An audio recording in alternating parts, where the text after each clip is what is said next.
The season is over. Your season score this year is 172. This is a very poor score, Foolish. Come on. You can do better. And I agree. I mean, we were a 486 last year, which was closer to average. But the truth is, I think we disappointed last year. We went from being a 78-win team to a 66-win team or something like that. What did we do? Yeah, I think that's right. So, you generally would hope, okay, first year 78-win team, year after that 84-win team, year after that 90 wins playoffs, but we appear to be on a downward trajectory. And maybe it's because we got a little lucky in our first year and unlucky in our second, but we'll have to see how we're doing in terms of achieving our goals and appeasing our owner. All right, reviewing our goals. Team record obviously did not meet expectations. Upgrading our position, he wants us to upgrade at first base. First base is occupied by Ryan Noda, and that kind of puts me between a rock and a hard place just because I want to sort of maintain some of the Oakland A's as we know and love them throughout this save. And, if I were really just playing to win, I would have traded everybody. There wouldn't be a single original Oakland A on this team most likely, but I'm trying not to do that. I'm trying to keep things a little more realistic. Increase attendance. Honestly, I'm getting there. I'm getting there on that one. Find a top prospect. Our top prospect right now is Devin Taylor, who is the number 48th. He wants a top 20 guy. We've graduated a couple top 100 prospects as well, so building our farm system hasn't been great. Improving fan interest. There has been some improvement in that, but we haven't reached the goal. And long term, he wants us to make the playoffs. The deadline for that is not up. It's still a few years away, but if I were to not reach that goal, I would imagine that I would be fired as the GM/manager of the Oakland A's. We have 3 option decisions. One of them is made for us already. Max Scherzer has announced his retirement. He will be a Hall of Famer, I imagine, although I don't think he'll be wearing an Oakland A's cap given his last year with Oakland. Nick Ahmed also has an option for $3.8 million. We'll pick that up. And Walker Buehler, same thing. Well, not same amount of money. It's $10 million, but we will pick both of those up. Total team budget will be $120 million, which should allow for a team payroll of around $70 million. That is the exact same budget we had last year, and honestly, that's fine by me. We lost a lot of games. I was afraid it was going to get slashed. I even left some space in the budget out of fear it would get slashed, but having the same budget as last year, not a bad thing. It's still higher than it was 2 years ago when I took over. Also, it appears that since Max Scherzer has retired, he'll be running for office. He'll be running as a candidate for the House of Representatives in Missouri. And, honestly, given his activity in the union as a rep, it wouldn't be unheard of for him to become a figure in politics. I would say the average baseball player, I wouldn't expect that. But for Max Scherzer, maybe. He's a pretty competitive guy. The player development lab is open, and I already have some big plans for who I want to get in there and what skills I want them to improve. So let's go ahead and jump into that. Here's how we're setting up the player development lab for now. These ones in the orange are going to be the hardest to achieve. We tried Shea Langolier's improved defense at catcher last year. It didn't stick. That's okay. But probably the most important one will be Joshua Mears' two-strike approach, because this guy struck out 195 times in just 439 plate appearances. He's got great power, and if he could just, get a little more balls in play, he could be something for us, but he's going to need to not strike out 200-plus times a season to do that, I think. Braxton Ashcraft, Jacob Wilson, Zach Geloff have their own things they're working on. Wilson, I'd really like to see improved defense at second base. I think that would be big for us because that's where he's going to project long-term. They still won't let me try to improve Geloff's defense at third base, and I think that's just because he has, the last 2 years, played more second base than third base, but going forward into the future, he's probably third base for us. The only reason he's in AAA right now is because he finished on the injured list, and then we put him in rehab because... And by the way, I mean rehab, not for substance issues. A rehab assignment because there was like a week left in the season. I just didn't want him to get hurt. And then Brady Basso, secondary pitch improvement. Maybe work on this changeup or something like that. I don't know. We'll see. But that's what we've got going on in the player development lab. The KBO is in this game. It's the main foreign league that's in this game. There used to be way more than that. I believe they brought back the Dutch league as well. So they will be posting Hai-Sung Kim. He will be a free agent available to sign for Major League Baseball teams. Looks like he's had excellent seasons in 2024 and 2025 in the KBO, and he'll be making his way to the United States. So here's how I'm doing arbitration. Players with a pound sign next to their name have already been offered a contract by me, so that would in turn bypass arbitration entirely were they to accept. JP Sears have actually submitted a longer-term deal too. We'll see if he actually signs it, but it would only buy out one of his free agency years, but it would buy out his next 3 years, which are all ARB years as well. Colin Poche, I've extended or offered a 1-year extension to at about this salary. It's about 1 year, $4 million. Haven't done the same for Tyler Matzek. I think his demand was a little too high. Actually, I think Poche's might have been 1 year with an option as well. And then done minor league extensions on all these guys. Kyle Isbell is someone who we're thinking about trading with Enrique Bradfield and Denzel Clark, but he was our all-star last year, and we would see what we could get for him once we can get his arbitration handled. And finally, Roberto Perez, we will not be extending or offering a contract to. This is simply because we think, we can do what we did with Sandy Leon, maybe get someone to serve a similar role from the Rule 5, or, cheap later on in free agency. So thank you for your services, Roberto Perez. And that's how we'll set up for arbitration. Here are the AL Gold Glove Awards. We did not have any, but congratulations to Blaze Alexander, who was once an OOTP legend for me way back in the day. And here it is for the National League. Here are the Silver Sluggers for the American League. I thought maybe Shea Langeliers might have an outside chance, but nope, a pretty good year from Adley. And then here it is for the National League, including Atlanta Braves shortstop Nacho Alvarez, who I'm a big fan of in real life. Your AL Rookie of the Year is Carson Williams, with Dylan Beavers as your runner-up. In the National League, it's going to be Edwin Arroyo, with Nacho Alvarez as the runner-up. In news that will make Oakland A's fans happy, Stephen Vogt has been named the AL Manager of the Year. He won the World Series with the Cleveland Guardians. Carlos Mendoza of the Mets is the NL Manager of the Year. You recall they didn't win the division, but they did knock off their division rival Braves in the playoffs and win 100 games in their own right. Your AL Cy Young is unanimous. It's Jacob deGrom and his comeback from Tommy John. 200 innings, 270 strikeouts, led the American League in F4. Congratulations to him, although did finish with an injury in late September, torn meniscus in the knee. He is 37. And in the National League is going to be Blake Snell, winning his 3rd Cy Young Award. Is Blake Snell going to be a Hall of Famer in this save? I mean, if you win 3 Cy Young Awards, there's no one who's won 3 Cy Young Awards that hasn't made it into the Hall of Fame, with the exception of the steroid guys. And finally, AL MVP, Julio gets his. You'll recall he finished as the runner-up last year. And in the National League, I really thought when we checked in around the All-Star break it was going to be Elly De La Cruz, but looks like he slowed down just a bit, and Michael Harris ends up winning this one unanimously with a 181 OPS plus and 9 WAR, 210 hits, 35 homers, 24 steals. Pretty unbelievable season for Michael Harris II. I suppose you'll want to Shohei Ohtani check as well. Here's the season that he had. Pitching-wise, made 32 starts, 170 innings, slightly above average pitcher in terms of his ERA. Strikeouts were down a little bit for him on a rate basis. As a batter, he had 49 home runs, and sadly, he was injured for the playoffs, so the Dodgers couldn't use him in the playoffs. Colin Poche has taken our extension. We have given him another year at $4.2 million with a team option for 2027. And JP Sears has taken our extension. So this is the first sort of like OG Oakland A give you the extension. I felt like it was a good time because he was actually coming off a not so great season, if that makes sense. Like I would almost rather buy low and do it after a bad season than do it after a great season and have to pay out the wazoo. But here is his extension we have here. It's 4 years, $28 million, with this last year being a team option. And this 2029 is the only year that would eat into his potential free agency years. These are all, basically covering the ARB years. But yeah, those are the extensions. And then everyone else that I at least offered a contract to, like Mason Miller, has signed, so that bypasses arbitration. But the rest I will be going to an arbitration hearing with. Right here are the arbitration decisions. They ruled in favor of Langeliers, although there wasn't much of a difference between what he wanted and what we offered. Maybe I should have just, given him the contract. Ruled in favor of the team for us in Ryan Noda. Ruled in favor of the player for Nick Allen. I don't know. I don't understand how Nick Allen gets $1.6 million. What has he done at the big league level? I don't understand that. That's his first year ARB. Whatever. Hunter Brown ruled in favor of the team. Zach Jackson ruled in favor of the team. Kyle Isbell ruled in favor of the team, although we weren't too split. So just fine by me. You're not going to squeak out that much money doing this either way.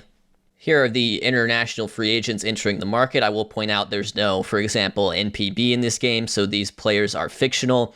This is headlined by the fictional Hirotaro Sakamoto, another great pitching prospect, I guess. I don't know, he's 33, but similar to Frank Rivera, who joined Texas last year. And, unlike KBO, again, these guys are fictional and CPU generated.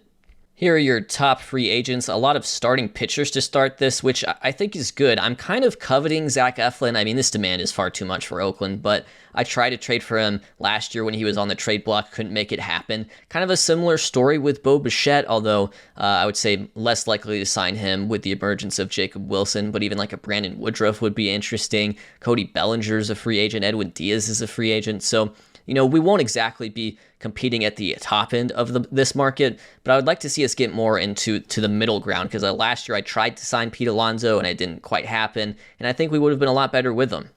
No improvements at defense for Shea Langoliers or Jacob Wilson. It was going to be really hard for Shea Langoliers in general. We tried it last year. That's all right, but we will just add a few more short-term guys to our player development complex. One thing I definitely could do is drop the prices of these tickets a bit. Let's try a good $20 even. And look, one of our goals is to improve attendance. We didn't manage to do that, really. We were 30th in attendance last year. That said, look at how much that attendance affected our overall budget. I mean, we only had $450,000 revenue from the game, and this is true to life. Not a lot of the money for a baseball team is raised within, fans buying tickets and even concessions, really. It's all about kind of, the TV money, for example. So, we can lower these prices and hopefully boost attendance, which is one of our goals. One screen we can look at now that it's been, a couple years into his simulation is this, which basically grades me as a GM, shows me how much WAR I've gained from acquisitions and trades. So my best trade so far is one that I made in the very first episode, I believe. That would be acquiring Kyle Isbell in exchange for Esteury Ruiz, who has not really done well in his time in KC. He's been basically a replacement level player, and Kyle Isbell has been good for us, although he was injured for a lot of last year. And then our worst trade so far is one we just made at the deadline, giving up Paul Blackburn. But, he put up 0.7 WAR, and that's all he's going to put up because he's a free agent right now. So we'll just have to see what we can get from Zach Brixey, who did well in AAA. So even a bad trade like that one may turn out good in the long run. Here are the results from the draft lottery. We had the 4th worst record, and we will pick 5th, so ultimately pretty fair outcome. The surprise is the Giants getting into the lottery with their 81-81 record. They'll pick 4th. And the Angels, who had the 6th worst record, will pick 1st.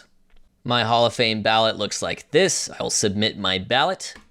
Sakamoto, the fictional Japanese pitcher, is signed with the Dodgers, because where else would he sign? 5-year deal. Shota Imanaga goes to the Giants. Ooh, kind of like that. Brandon Woodruff to the Cubs. That's kind of a weird look. Dylan Cease to the Phillies. Those are sort of the big signings so far. Oh, and Cody Bellinger to the Mets. The way I sort of handled the free agent market is I just kind of wait it out, basically. I won't even look at it until at least the new year, and maybe not even till February sometimes. I want to take the guys who are not wanted and who don't have a high demand, because those are the guys I can get for cheap.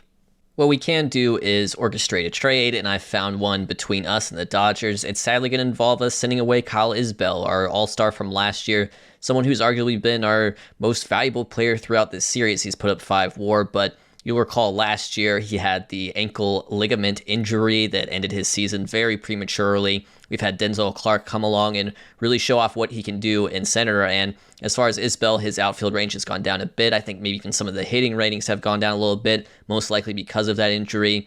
He has 2 years left before hitting free agency. I think now would be the wise time to move on. We'll also throw in Jack Perkins, who's just basically organizational depth.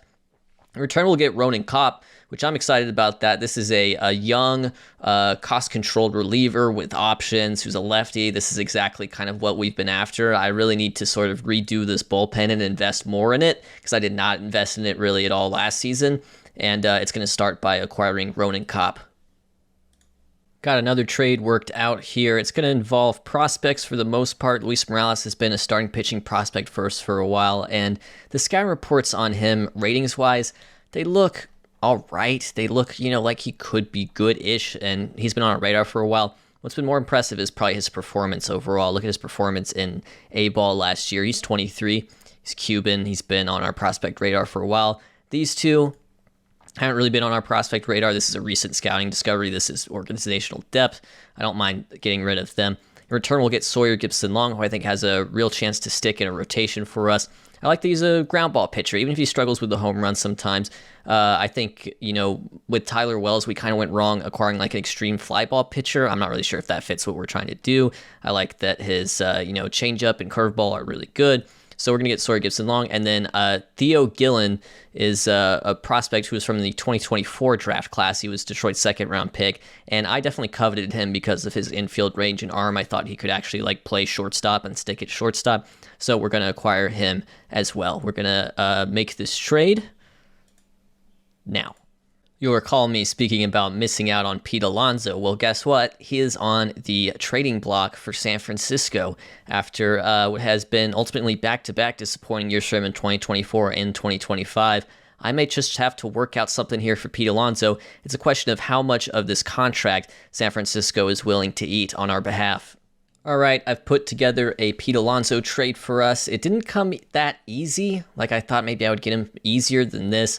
It involves Brennan Malone, who has been sort of a bench, occasional starting second baseman for us. We're kind of going all in on Jacob Wilson. And honestly, looking at the ratings, there's not a huge difference between them, but I do think Jacob Wilson will indeed turn out better. Some prospects being traded, most notably Max Muncy. No, not that Max Muncy.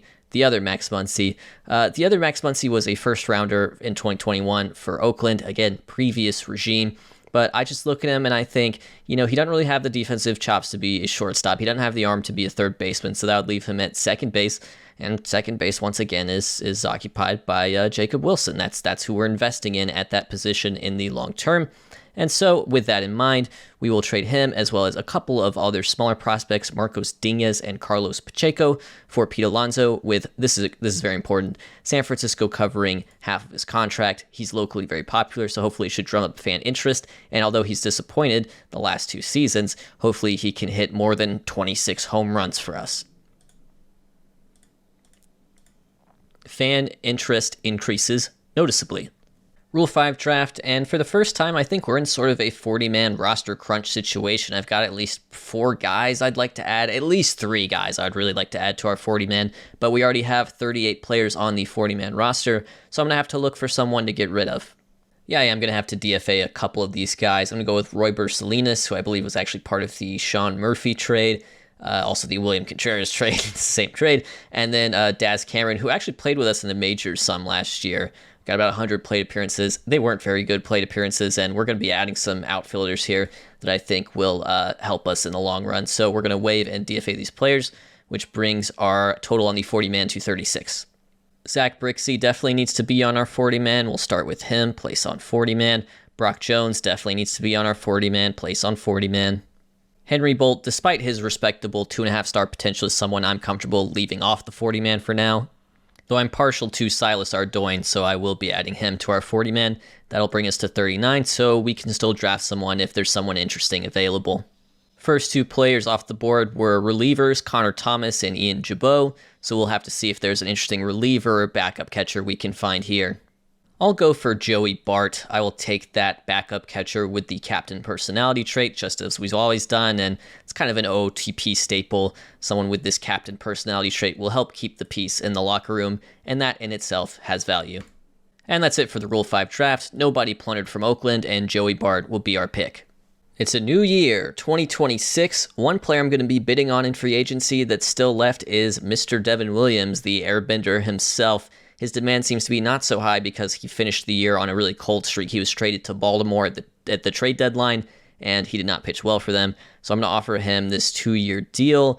We're in a bidding war with the Mariners. I'm going to add a little buyout on this team option year that I'm adding on, and he will at least listen to it. We'll see. And anticlimactically, he is signed with the Mariners for less money. All right. Awesome.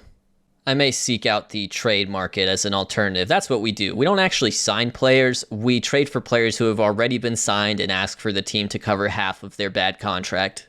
Oh wait, I already used all my trades, and it turns out the Padres will just basically give you Brock Stewart for free. Like I could trade, I don't know, this guy, and he's not even on a big contract. He's in his ARB years. His ratings are good. His ERA's been good, but I can't have him. I'm a man of my word. 3 trades per offseason, but if I'd have known, I'd have gotten me some beef stew. All right, well, I've still got some money to spend, so I might as well spend it on Reese McGuire. He's just a better version of Joey Bart. So Joey Bart, who is our Rule 5, not going to make the team most likely unless Reese McGuire gets hurt in spring training. But I like that Reese McGuire, he has better catcher framing, and I like that he's left-handed for the platoon potential, and I'm not going to wonder if he does other things left-handed. The one free agent I might keep an eye on that's big is Matt Chapman. He hasn't been that great the last few years in this simulation. However, he has exactly the look we're going for defensively at third base. What he wants, at least right now at this point in free agency, is too much. Like, I'm not going to sign him through his age 38 season, but if no one else is interested and that drives the demand down, maybe, just maybe, it's going to require, Geloff moving out of the long-term plans or being a DH or something like that. Like, something's going to have to give there. But I don't love Geloff at third base. I'm just playing him at third so I can make the infield work. It's January 15th. That means international amateur free agency has begun. We can sign some of these really young kids, 16 and 17 years old. I think we did well with this class last year. We didn't land big fish or anything like that, but we kind of spread the money around, and the budget's going to be $5.7 million, and I'll show you who I've been inviting to camp to scout. So we're really going more after the big fish this time. That's 2 Joan Charrua and Luis Castellanos. Those are the main ones. I also like this guy, Lupe Quijada. But these 2 look like they're the best, and we may only end up with 1, but I hope we get 1. Oh, yeah, and here are their ratings. You can see they look very good. High work ethic on Charrua, but the belle of the ball is definitely Castellanos. High work ethic, high intelligence, 65 catcher framing, 85 power potential. This is the best player in the class, and if we end up with him, I would be ecstatic. Some potential big news out of the player development lab. Joshua Mears' 2-strike approach. He is on track. He was frustrated last I looked just a week ago. Now he's on track, and that's probably the most important thing we're trying to work on. Brady Basso also on track for secondary pitch improvement. Everyone else has sort of failed so far. I flipped in Jacob Wilson base stealing technique because that's an easy one, and then I did Nick Ahmed improve defense at shortstop. I don't know why, but he can't get that much better, but his ratings have gone down a little bit at that position defensively, and it's got me worried. I mean, I signed him for elite defense. I don't need him to hit. What's happened with Nick Ahmed has had me thinking, what if I sign Bo Bichette? And as his suggested contract goes, we would fall just under the budget a little bit, but if I could just finagle it so that I pay him less up front, maybe I'll fill out an offer for him. Matt Chapman's still on the radar as well. And Bo Bichette signs with the Angels. I thought he was going to actually sign with the Dodgers. He said from Los Angeles, but let's see here. What did he sign for? Let's look at his contract. Yeah, that was just a little bit outside our range with that first year money being 19, but still, we've just kind of missed out on these guys. The preseason has also started, which has brought down Matt Chapman's demand even more. For as terms of what he's looking for in a contract, it's down to this right now, and that's around what I'd be comfortable paying. However, that said, nobody's showing interest in him. You can see people are interested in Edwin Diaz. They're interested in Yandy Diaz. They're interested in Pierce Johnson. Not so much Matt Chapman, so I'm willing to wait him out, keep driving down that demand, keep driving down that price. Here are your Hall of Fame voting results. It is only Adrian Beltre. So Castellanos and Charrua have come back to us. Their demand has gotten higher. There are a lot of teams interested in them. And I'm going to make the executive decision right now. I think Castellanos is the best. The 45 contact potential is a little scary, but I'm going to offer him the entirety of our budget. And sometimes when you like someone, that's what you do. Maybe you write them a nice card, a nice Valentine, or maybe you offer them your entire international free agent signing cap, and that's it. And he signs with us, and yeah, I just felt like that was the right thing to do. We have very high scouting accuracy on him because we invited him to our camp, 85 power potential, and high work ethic and high intelligence. I know I've probably got a lot of catcher prospects already, but this is the best one. February 1st here, still waiting out Matt Chapman. I would love to sign him for 3 years at this AAV, but 4 is pushing it, and still no interest from other teams. It's time for spring training, and Matt Chapman is down to wanting only 1 year at that AAV. He has interested parties. Here's what I'm going to do. I'm going to offer him 2, maybe 3. All right, here's what we're going to give Matt Chapman. We're going to offer him 2 at 11 AAV, last year being a team option with a buyout. Come home. Chappy, come home. News out of the player development lab: Joshua Mears successful in his two-strike approach, Zach Geloff successful in his plate discipline, and Brady Basso successful in secondary pitch improvement. This is all good news. What's not good news? Seattle interested in Matt Chapman. This is what he's asking for. Because of the way our budget is set up, I can't quite give it to him. I mean, I am in commission mode, but I'm not going to cheat like that. So it's simple. We just take off $1 million off here, and we add $1 million off here, and we hope for the best. This is our final offer to Matt Chapman. Ladies and gentlemen, we got him. Reunited, and it feels so good.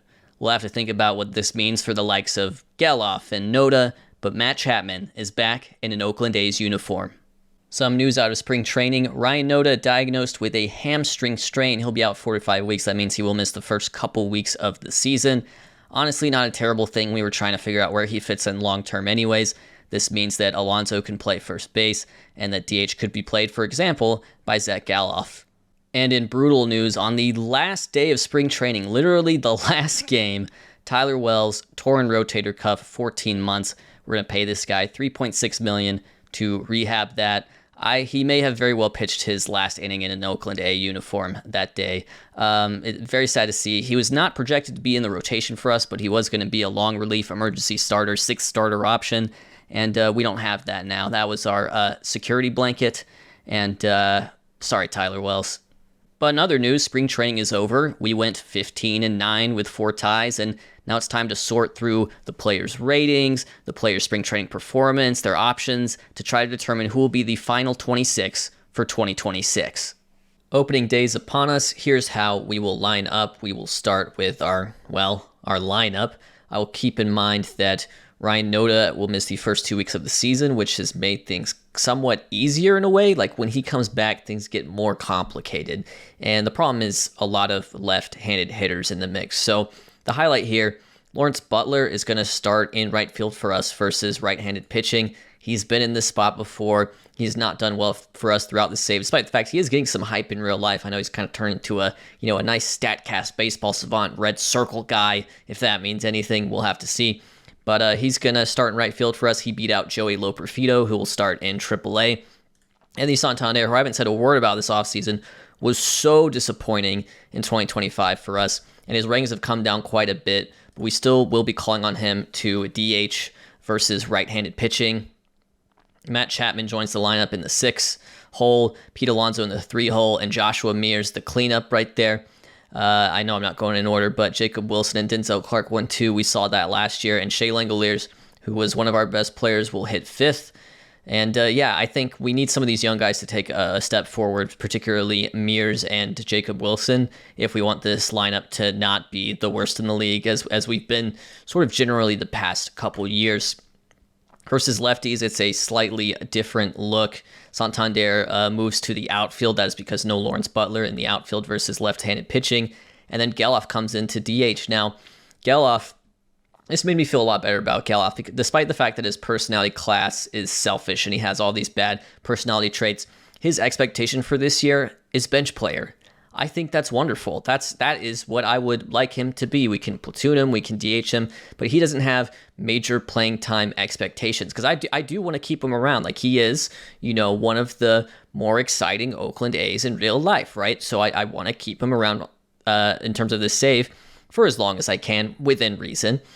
So even with the signing of Matt Chapman, he has sort of adjusted his expectations, and right now he will slot in as our DH versus left-handed hitting, and he'll be a utility infielder of sorts, play some second, play some third if need be. We have Nick Allen if we need a shortstop. So that's how we're going to line up in general. Pitching-wise, here's how we're going to do it. Sears, Bueller, Basso, Ashcraft, and then in the 5th spot, it's going to be Sawyer Gibson-Long, who we traded for this past offseason. He would have normally been in competition with Tyler Wells, but Tyler Wells' 14-month injury, so that kind of made it a less interesting competition. One thing that scares me is that 3 of these guys had pretty bad spring trainings, like Basso, Sawyer Gibson-Long, and Braxton Ashcraft had like 9 ERAs and 6.7 FIP, Small sample, but I didn't love that necessarily. Bullpen, Zach Brixey and Ronan Kopp will both make the team. I'm so confident about Ronan Kopp. I'm going to give him even a stopper role, a more higher leverage role. And Hunter Brown becomes sort of the long relief emergency starting pitcher option. In terms of our starting pitching depth, we also have Adrian Martinez and Ken Waldachuk as AAA options. We could call up for a spot start if need be, or they could, if Hunter Brown falters, come back up.